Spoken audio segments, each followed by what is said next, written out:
오늘 우리에게 주시는 하나님의 말씀은 시편 49편 1절에서 17절까지 말씀입니다.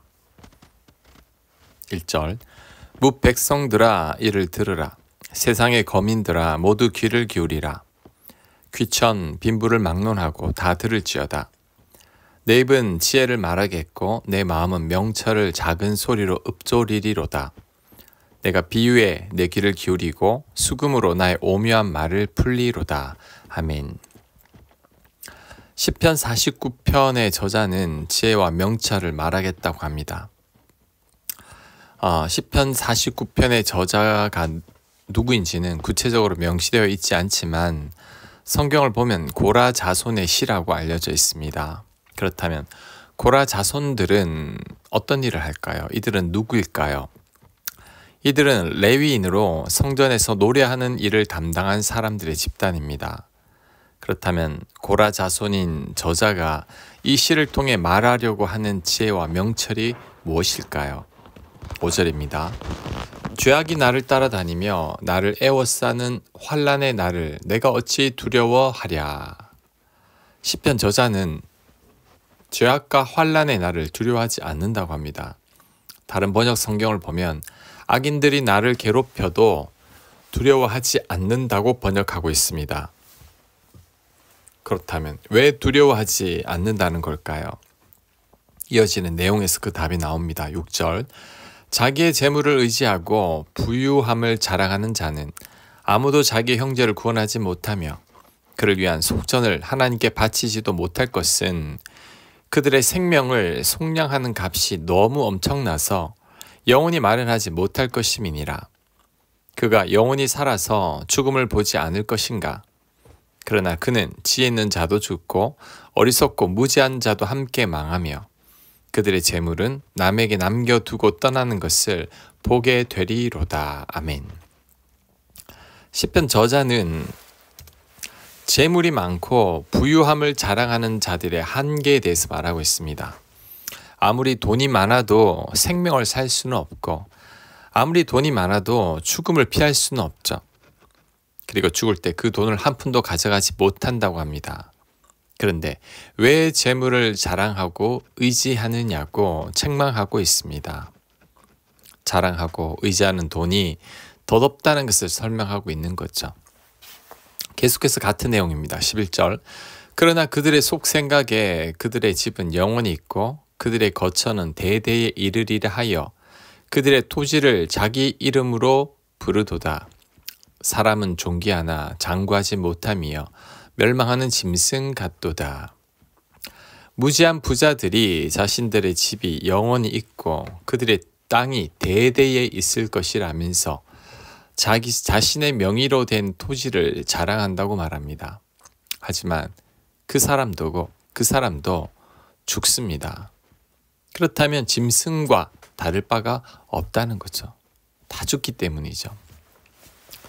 자, 지금까지 내용을 볼 때 시편 49편의 저자는 악인들을 두려워하지 않는다고 합니다. 또한 돈 많은 부자들, 땅 부자들도 두렵지 않다고 합니다. 그 이유를 저자는 죽음으로 설명하고 있습니다. 모두가 다 죽는다는 거죠. 악인들이나 부자들이나 결국 다 죽고 만다는 겁니다.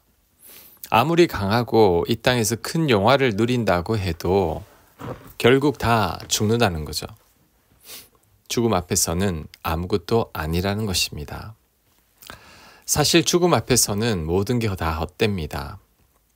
만약에 내일 모두가 죽는다는 가정을 하면 두려울 게 전혀 없을 겁니다. 왜냐하면 두려움은 미래의 영역에 속한 것인데 미래가 없으니 두려울 게 없는 거죠. 어차피 내일 다 끝이 나니 두려울 게 없는 겁니다. 또한 만약에 내일 모두가 죽는다면 부자들을 부러워하지 않을 것입니다. 권력을 가진 자나 힘을 가진 자도 부러워하지 않을 겁니다. 왜냐하면 내일이 되면 모두가 같아지기 때문이죠. 죽음 앞에서는 모두가 평등합니다. 그러니 그 어느 것도 부러울 게 없는 거죠.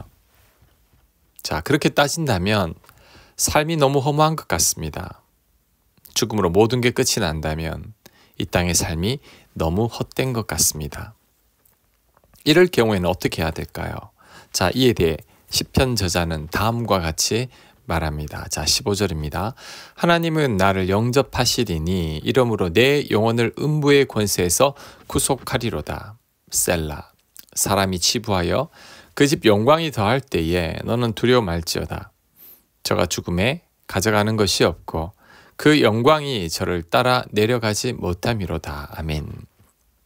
시편 저자가 하려는 말은 모두가 죽지만 그 죽음으로 완전히 다 끝난 게 아니라는 겁니다.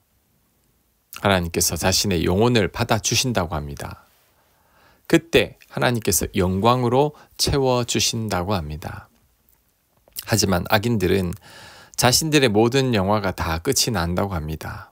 또한 하나님께서 그들을 합당하게 심판하신다는 의미도 담고 있습니다.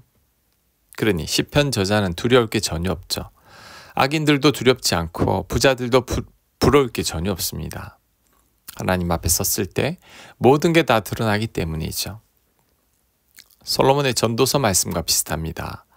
전도서 11장 9절입니다. 청년이여 네 어린 때를 즐거워하며 네 청년의 날들을 마음에 기뻐하여 마음에 원하는 길들과 네 눈이 보는 대로 행하라. 그러나 하나님이 이 모든 일로 말미암아 너를 심판하실 줄 알라.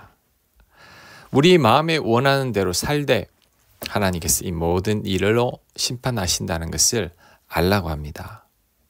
그렇다면 우리는 우리 마음대로 살아서는 안 될 겁니다. 하나님의 심판이 있기 때문이죠. 자, 오늘 본문을 통해 죽음을 기억해야 합니다. 라틴어로 메멘토 모리라고 하죠. 죽음을 기억할 때 우리들의 삶이 달라질 것입니다. 자, 어떻게 달라질 것인가? 첫째, 오늘 시편 저자의 말처럼 사람들을 두려워하지 않게 될 것입니다. 죽음 앞에 다 똑같은 사람들이죠. 그러니 두려울 것도 없습니다. 시기하고 경쟁할 것도 없습니다. 이기고 앞선다고 해봤자 죽으면 다 소용이 없기 때문이죠. 그러니 더 이상 사람이 두렵지 않은 것입니다. 자, 두 번째, 인간관계 속에서 갈등도 많이 사라질 것입니다. 죽음을 앞둔 사람들은 더 사랑하지 못하고 용서하지 못함에 대한 후회밖에 없다고 합니다. 내일 죽을지도 모르는데 다퉈봤자 덕될 게 없죠. 그러니 갈등하기보다 화목하게 되는 것입니다. 더 사랑하려고 노력하게 될 것입니다. 셋째, 너무 악착같이 살지 않을 것입니다. 오늘 시편 본문의 어리석은 부자처럼 재물을 모으고 땅을 차지하기 위해 애쓰지 않을 것입니다. 죽으면 하나도 소유하지 못하기 때문이죠.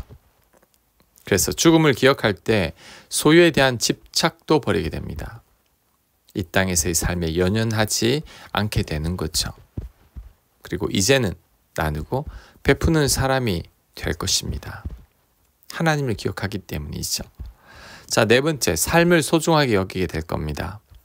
죽음을 생각할 때 현재 이 순간이 다시는 오지 않을 하나님의 선물임을 알게 됩니다.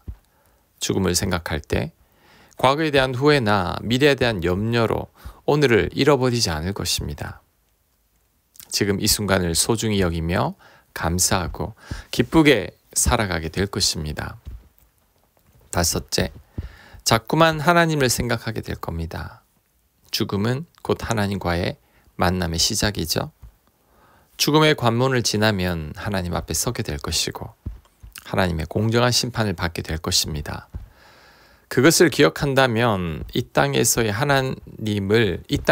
하나님을 의식하며 살아가게 되는 거죠. 하나님 기뻐하는 삶을 살게 되는 것입니다.